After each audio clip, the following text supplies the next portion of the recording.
Formal na pinasinayaan at opisyal na binasbasan ang bagong tayong Standard Type BC Municipal Police Station Building ng Peñablanca Police Station nito lamang ika-3 ng Disyembre taong kasalukuyan.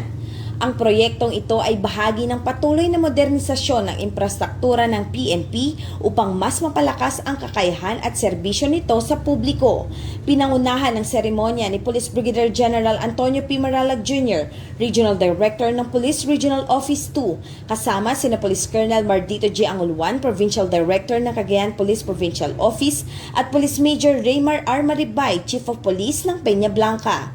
Dinaluhan din ito ng mga miyembro ng lokal na pamahalaan ng Peñablanca sa pamumuno ni Honorable Marilyn J. Taguinod, Municipal Mayor, iba't ibang stakeholders at mga kinatawan ng komunidad na nagpaabot ng kanilang suporta sa pagpapatayo ng bagong gusali.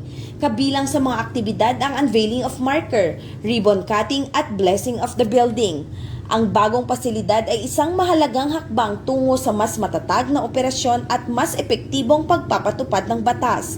Ang proyektong ito na katuwang ang LGU at iba pang mga sektor ay nagsisilbing simbolo ng pagkakaisa ng pamahalaan at komunidad para sa isang mas ligtas, mas maayos at mas progresibong bagong Pilipinas alinsunod sa adhikain ng pambansang pulisya na magbigay ng modernong, maaasahan at makataong serbisyo publiko.